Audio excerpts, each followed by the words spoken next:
Olá, amigos! Tudo bem com vocês?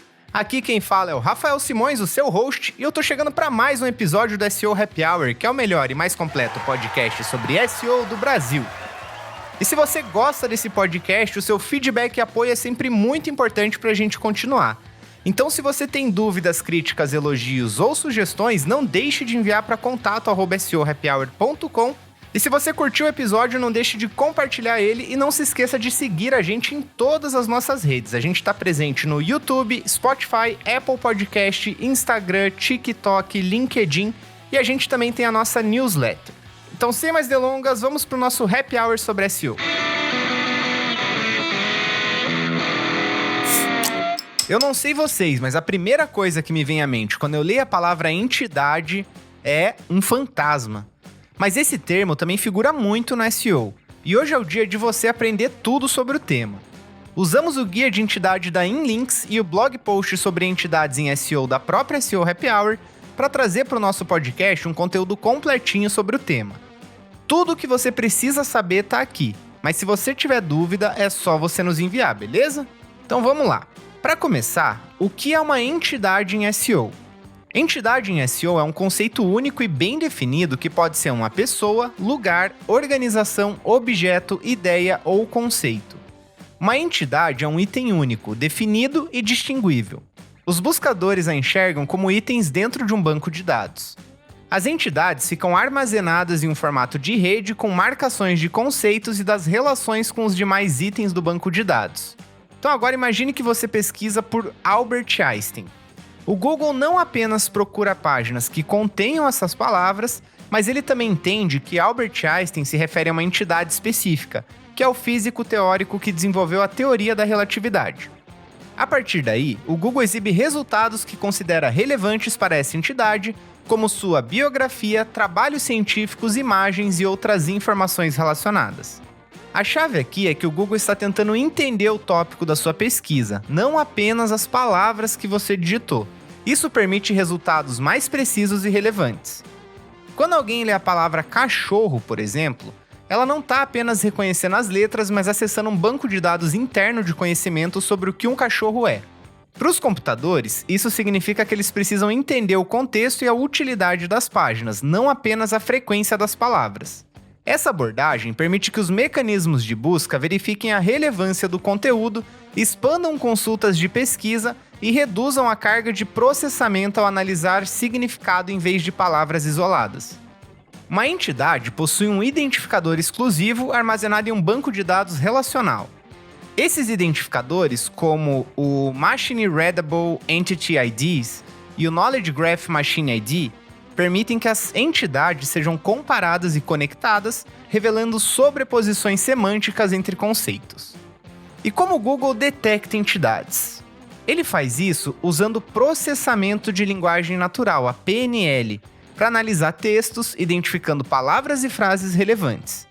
Ele compara essas informações com o Knowledge Graph, que é um banco de dados gigante de entidades e seus relacionamentos para entender o contexto e o significado. Dessa forma, o Google consegue desambiguar termos, conectar informações e fornecer resultados de pesquisa mais precisos. Mas essa resposta foi resumida. Na prática, o processo é bem mais extenso e acontece assim. Primeiro vem o pré-processamento. Essa é a etapa que prepara o texto bruto para análise. Inclui as seguintes ações: a tokenização, que divide o texto em unidades menores, chamadas tokens; a remoção de stop words, removendo palavras comuns, mas pouco informativas, como por exemplo e, o, a, de e etc. A derivação, que é a redação das palavras às suas formas raiz, usando regras gramaticais, por exemplo, correndo vira correr. E a lematização, que converte as palavras para sua forma básica com base no contexto. Por exemplo, melhor pode virar bom. E esse processo é mais preciso que a derivação. Aí a gente tem a marcação POS, que atribui classes gramaticais às palavras. E por fim, a normalização de texto, que padroniza o texto, colocando ele em minúsculas, removendo pontuação ou corrigindo erros de ortografia. Já a segunda etapa é a extração de recursos. Então ele transforma o texto em dados numéricos para que os algoritmos possam processá-lo. As técnicas incluem o Bag of Words, que é o BOW, que representa o texto como uma matriz de contagem de palavras ou frequências, O TF-IDF, que pondera a frequência das palavras, dando mais peso a palavras menos comuns no conjunto de documentos. A incorporação de palavras, que cria representações vetoriais densas de palavras, capturando relações semânticas. E incorporações contextuais, que são representações de palavras que levam em conta o contexto em que aparecem, usando modelos como o BERT e o próprio GPT. A terceira etapa é a construção do modelo. Aqui são usados algoritmos para analisar os dados numéricos da etapa anterior. Os modelos podem ser baseados em regras, que usam regras gramaticais ou padrões para analisar o texto. Ele pode ser estatístico, que usa probabilidade para prever padrões na linguagem. Ele pode ser de aprendizado de máquina, que usam algoritmos para classificar ou agrupar texto. E eles podem ser de aprendizado profundo, que usam redes neurais para entender a linguagem de forma mais complexa e contextual. E aí, por fim, a gente tem a inferência. Nessa etapa, o sistema extrai o significado real do texto, identificando suas entidades. O reconhecimento de entidade nomeada desempenha um papel crucial aqui. Ele é o sistema que identifica e classifica entidades nomeadas no texto como pessoas, organizações, locais, datas, etc. Ele compara as entidades extraídas com as informações do Knowledge Graph do Google. Isso permite que o Google entenda o contexto e o significado das entidades no texto. Ok, e como o Google usa essas entidades depois que elas são extraídas? Como você já deve saber, o Google utiliza as entidades para melhorar a precisão e a relevância das respostas às consultas das pesquisas. As entidades ajudam a diferenciar significados diferentes de uma mesma palavra. Vou dar um exemplo. Se você pesquisar por gambá, o Google vai usar o contexto e a entidade presente nas páginas para determinar se você está procurando informação sobre o animal ou sobre como são chamados um tipo de camarão em Portugal. Além disso, com as entidades, o Google entende o tópico da pesquisa, não apenas as palavras-chave. E isso permite que ele forneça resultados mais relevantes e precisos, mesmo que as palavras exatas da pesquisa não estejam presentes na página. O Google exibe informações adicionais sobre as entidades diretamente nos resultados de pesquisa, como imagens, datas, locais e outras informações relevantes. E isso torna os resultados mais informativos e atraentes para as pessoas. Um ótimo exemplo de aplicação das entidades na busca do Google é o painel de conhecimento. Ele exibe informações relevantes sobre pessoas ou conceitos, como por exemplo a cientista Marie Curie, com base em dados semânticos. As entidades extraídas são usadas para expandir e aprimorar o Knowledge Graph, adicionando novas entidades e atualizando as informações sobre as entidades existentes. E eu posso ajudar o Google a detectar entidades em uma página de alguma forma? Mas é claro que sim, você pode ajudar o Google a detectar entidades em uma página implementando dados estruturados, que descrevem o conteúdo da sua página. Dados estruturados são um formato padronizado de informações sobre uma página. Eles dão várias indicações sobre o conteúdo de uma página diretamente para os mecanismos de busca. Existem dados estruturados que informam autoria, preço de produto, disponibilidade de estoque, tempo de preparo de uma receita, entre outros. Frequentemente, o Google usa essas informações para exibir resultados ricos na pesquisa orgânica.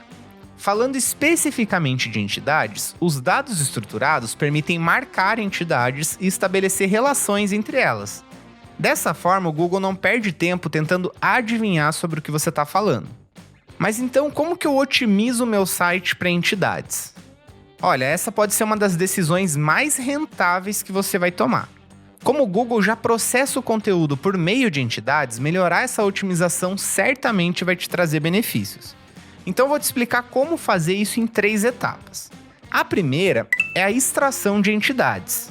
Essa etapa envolve identificar a página da Wikipédia que melhor representa o negócio em questão. Use uma ferramenta para extrair informações relacionadas à entidade principal, como a ferramenta Zinlinks, ou você pode tentar usar o Also Asked também, que ele gera um infográfico de conhecimento. Esse gráfico mapeia as entidades associadas, classificando elas por relevância. Embora isso possa parecer um trabalho extenso, é importante abordar todas as entidades relevantes para criar uma base sólida para um plano de conteúdo eficaz. O Google avalia a utilidade do seu conteúdo com base na forma como você aborda essas entidades. tornando essencial você se aprofundar nelas e explorar novos tópicos para se tornar um especialista no assunto. A segunda etapa é expandindo o conhecimento com o que a gente chama de Topic Clusters. Então, após você realizar sua pesquisa de entidades e obter o gráfico de conhecimento, o próximo passo é criar um conteúdo em torno de cada entidade. Para isso, é essencial expandir os termos encontrados em várias direções, demonstrando ampla e profunda compreensão do assunto, o que vai te ajudar a estabelecer autoridade. A ideia aqui é explorar os Topic Clusters relevantes abordados pelos concorrentes. Um Topic Cluster é uma rede de páginas que cobrem um assunto. É uma forma de organizar conteúdo sobre temas correlacionados. Cada cluster tem várias páginas complementares conectadas por links internos. Uma vez que o conteúdo esteja desenvolvido, é crucial implementar uma estratégia de link interno baseado em entidades para contextualizar o conteúdo dentro do site e aumentar o tráfego. A terceira etapa é a otimização da vinculação interna. Na última etapa, a otimização da vinculação interna baseada em entidades é essencial para demonstrar autoridade no seu site. Embora o tema exija um guia próprio, é importante seguir algumas diretrizes básicas. Primeiro, escolha uma página focada na entidade e selecione uma página confiável relacionada. Evite criar múltiplas páginas para a mesma entidade para prevenir confusão e também canibalização nos mecanismos de busca. Utilize ferramentas para identificar oportunidades de texto âncora e vincule menções da entidade à página de foco com textos âncora naturais. E além disso, inclua sinônimos e termos relacionados para aumentar a relevância e melhorar o seu SEO. Cada estratégia cria uma estrutura clara que destaca o conteúdo baseado em entidades, aumentando a sua visibilidade e eficácia nos motores de busca. À medida que os mecanismos de busca evoluem para priorizar informações contextuais e semânticas, otimizar o seu conteúdo em torno de entidades se torna uma estratégia essencial para aumentar a visibilidade e também a relevância nos resultados de pesquisa. E se você hoje ainda trabalha exclusivamente com palavras-chave sem levar em conta entidades e suas correlações, pode ser que o trabalho que você está fazendo de SEO passe a não dar tanto resultado quanto daria antes. E também vale lembrar que as LLMs, por exemplo, o ChatGPT e o Gemini, eles também fazem o reconhecimento de entidades até para saber e compreender melhor o que as pessoas estão colocando nos seus prompts para daí poder trazer a melhor resposta.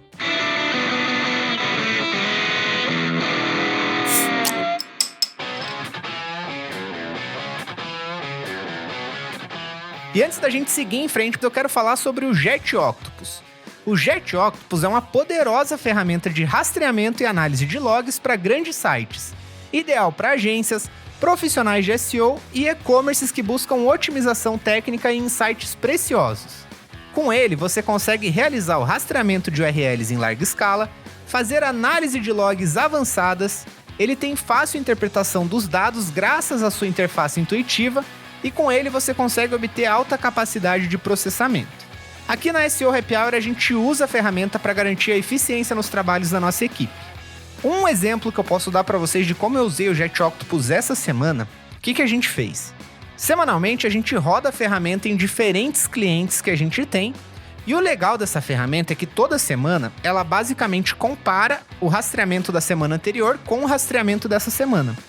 E dessa forma a gente consegue identificar facilmente erros que passaram a existir no site que não existiam na semana anterior.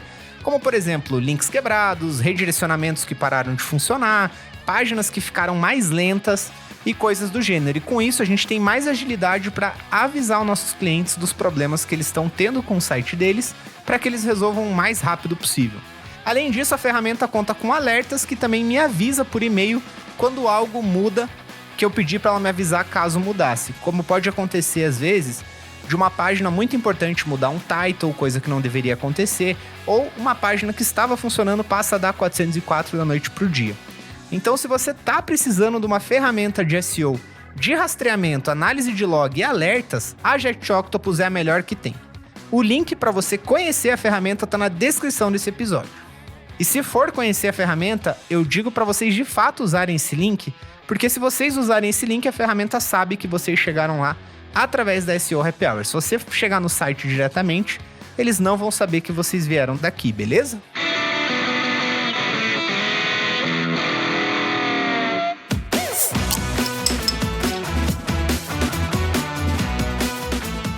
E por hoje é isso, pessoal. Eu quero agradecer você por acompanhar o nosso podcast e se quiser falar comigo, é só mandar um e-mail para contato@seohappyhour.com. Eu aceito crítica, dúvida, elogio ou sugestões de episódio, beleza? E lembrando que se você gosta desse podcast e quer ajudar a gente, não custa nada você curtir esse episódio na plataforma que você estiver ouvindo, seguir a gente nela e também compartilhar com a sua rede de colegas de trabalho. No mais, eu espero que você tenha um excelente dia, nos vemos em breve e valeu!